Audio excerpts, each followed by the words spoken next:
கர்த்தருடைய பரிசுத்த நாமத்திற்கு மகிமை உண்டாகட்டும். இதோ நவம்பர் மாதம், வருஷத்தின் கடைசி மாதத்திற்கு முந்தின மாதம். ஆச்சரியமாக இருக்கிறது. நாம் அதில் பிரவேசித்திருக்கிறோம். கர்த்தர் இதுவரைக்கும் கைவிடாமல் நம்மை நடத்தி வந்தார். அதுவே நமக்கு ஆச்சரியம். மாதந்தோறும் நாம் கர்த்தருடைய வசனங்களை கேட்டு அவருடைய வசனத்தில் பலப்பட்டு இதுவரை நாம் நடந்து வர கர்த்தர் கிருபை செய்தார்.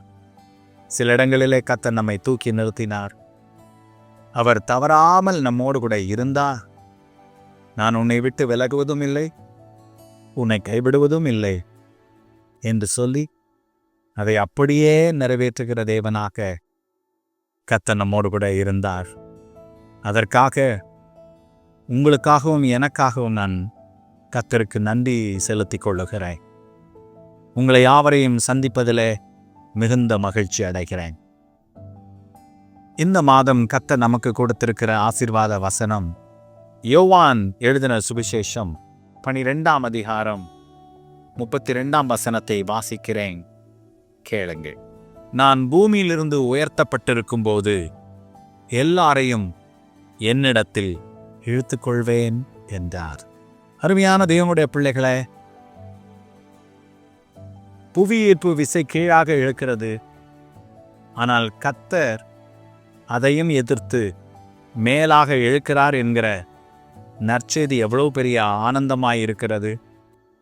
நாம் உயர்த்தப்படுகிறது கர்த்தருடைய சித்தமாய் இருக்கிறது. ஆனால் அதிலே ஒரு பெரிய விஷயம் இருக்கிறது. நாம் இயேசுவை உயர்த்தும் போது, அவருடைய நாமத்தை மகிமைப்படுத்தும் போது அவர் உயர்ந்திருக்கிறார். அவர் தன்னிடமாய் நம்மை இழுத்துக்கொள்ள வல்லவராயிருக்கிறார்.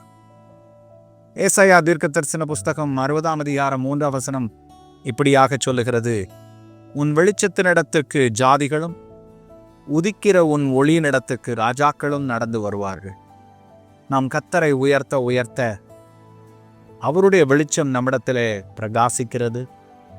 அப்பொழுது ஜனங்கள் நம்மிடத்திலே இழுக்கப்படுகிறார்கள் என்று சொல்லும்போது எந்த அளவாய் நாம் கர்த்தரில் இழுக்கப்படுகிறோம் என்கிறது இதில் தெள்ளத் தெளிவாகிறது. நமக்கு வாய்ப்புகளை கர்த்தர் ஏற்படுத்தி கொடுக்கிறார்.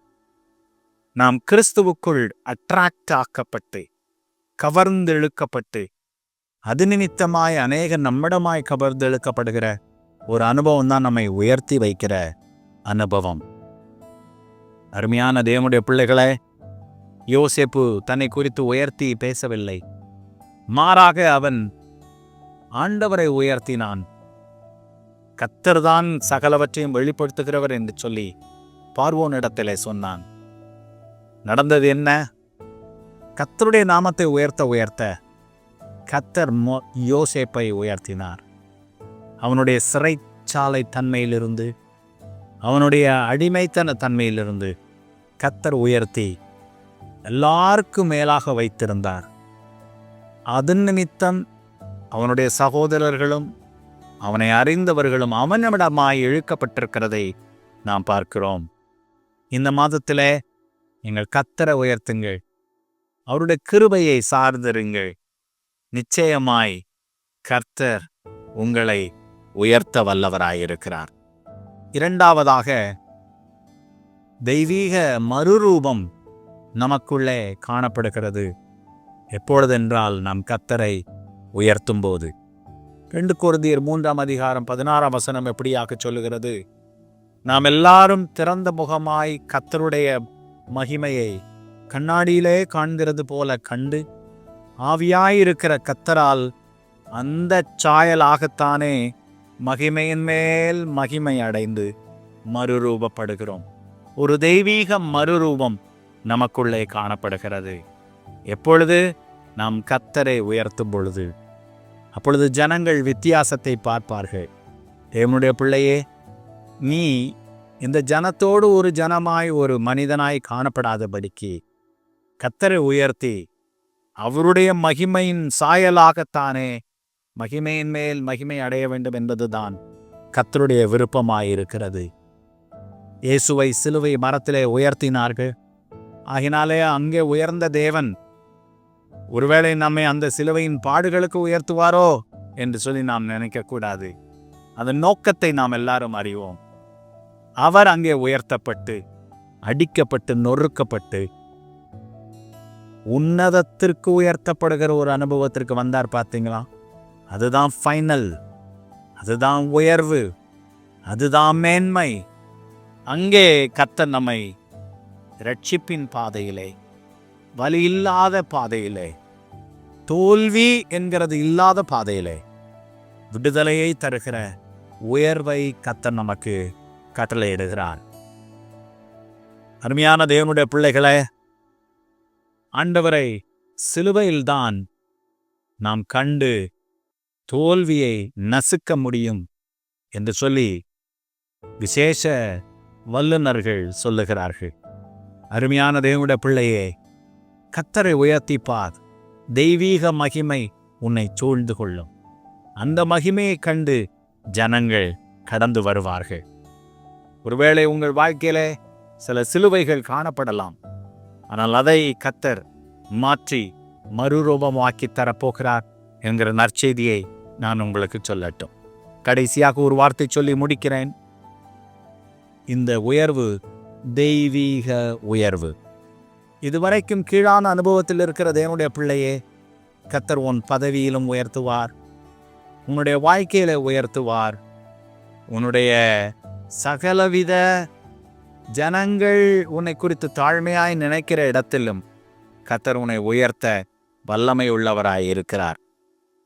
பிலிப்பியர் 2:9 நாம் வாசிக்கிறோம், ஆதலால் தேவன் எல்லாவற்றுக்கும் மேலாக அவரை உயர்த்தி இயேசு கிறிஸ்துவின் நாமத்தில் வானோர் பூதலத்தோர் பூமியின் கீழானோருடைய முழங்கால் யாவும் முடங்கும்படிக்கு என்று சொல்லி நாம் வாசிக்கிறோம். தேவ பிள்ளையை, நிச்சயமாக கர்த்தருடைய உயர்வு என்பது மற்றவர்கள் நம்மை கண்டு அஞ்சி நடுங்கக்கூடிய ஒரு உயர்வாக அது காணப்படும்.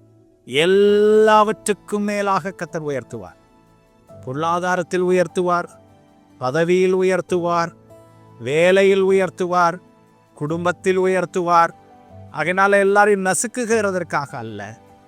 அருமையான தேவனுடைய பிள்ளையே, தேவ நாமம் உங்களை கொண்டு மகிமைப்படும்படியாக, அவருக்கு முன்பாக மற்றவர்கள் முடங்கும்படியாக, உங்களுக்கு முன்பாக அல்ல, கர்த்தருக்கு முன்பாக அவருடைய முழங்காக முடங்கும்படியாக கர்த்தர் உயர்ந்திருக்கும் போது கர்த்தர் உங்களை உயர்த்துவார். நிச்சயமாய் கர்த்தர் பெரிய காரியங்களை செய்வார். எஸ்தர் உயர்த்தப்பட்ட பொழுது அந்த ஆமான் மற்றும் அவனோடு கூட இருந்தவர்கள் எல்லாரும் கர்த்தருடைய நாமம் எவ்வளவு பெரியது என்பதை அவர்கள் அறிந்து கொண்டார்கள், திகில் அடைந்தார்கள். ஆம், நீ உயர்த்தப்படுகிறது அநேகருக்கு திகிலை கொண்டு வரும். அவர்கள் இச்சகம் பேசி அடங்குவார்கள். இந்த நவம்பர் மாதம் ஒருவேளை உங்களுக்கு இந்த வசனத்தை கேட்கும் பொழுது ஒரு தாழ்ந்த அனுபவத்தில் நீங்கள் காணப்பட்ட ஒரு காரியமாக காணப்படலாம். ஆனால் இந்த வசனம் கேட்ட நிமிடம் முதல் கொண்டு அடுத்து நீங்கள் போகிற பாதைகள் எல்லாம் உயர்வுக்கான பாதைகள், உயர்வுக்கான வழிகை. அதை ஒவ்வொரு நாளும் காண்பீர்கள். நீங்களும் கர்த்தருடைய சமூகத்தில், ஆண்டவரே, நான் உம்மை உயர்த்துகிறேன், உம்மை போற்றுகிறேன் என்று சொல்லி எவ்வளவுக்கு அதிகமாய் உயர்த்துகிறீர்களோ அவ்வளவுக்கு அதிகமாய் கர்த்தர் உங்களை உயர்த்த வல்லவராயிருக்கிறார். அநேகருக்கு ப்ரமோஷனை கர்த்தர் வைத்திருக்கிறார். அநேகருக்கு நல்ல கனத்தை கர்த்தர் வைத்திருக்கிறார். அநேகருக்கு நல்ல ரெக்கக்னிஷனை கர்த்தர் வைத்திருக்கிறார். நினையாத இடங்களிலே கர்த்தர் உங்களை கொண்டு போகிறார். நீங்க ஃப்ளைட்ல பறக்க போகிறீர்கள். நினையாத இடங்களுக்கு கொண்டு செல்லப்பட போகிறீர்கள். ஆச்சரியமான வழிகளிலே கர்த்தர் உங்களை நடத்த போகிறார். விசுவாசியுங்கள், பெற்றுக்கொள்ளுங்கள். ஒருவேளை புவியீர்ப்பு விசை இந்த உலகத்துல உங்களை கீழே இழுக்கலாம், ஆனால் தேவ கிருபை உங்களை மேலே இழுக்கிறது என்கிற நற்செய்தியை சொல்லி நான் முடிக்கிறேன். என்னோடு கூட நீங்கள் ஜெபியுங்கள். நல்ல பிதாவே, இந்த வசனத்தை கேட்ட உம்முடைய பிள்ளைகள் இயேசு கிறிஸ்து உயர்த்தப்படும் பொழுது என்னிடத்தில் உங்களை இழுத்துக்கொள்வேன் என்று சொல்லுகிற அந்த வார்த்தை நம்முடைய பிள்ளைகளுக்கு இந்த மாதத்திலே ஒரு வேண்டப்பட்ட ஒன்றாய், அவசியமான ஒன்றாய் காணப்படுகிறது. கர்த்தரை நாங்கள் உயர்த்தும் போது, எல்லா விஷயத்திலும் கர்த்தரை உயர்த்தும் போது, நிச்சயமாய் கர்த்தர் எங்களை உயர்த்துகிறார் என்கிற ஒரு அனுபவம் ஒவ்வொருவருக்குள்ளும் காணப்பட கிருபை பாராட்டும். நம்முடைய பிள்ளைகள் எப்படிப்பட்டதான தாழ்வு மனப்பான்மையில் இருக்கிறார்கள் என்று சொல்லி எனக்கு தெரியாது. எவ்வளவாய் தாழ்த்தப்பட்டிருக்கிறார்கள் என்பதும் எனக்கு தெரியாது.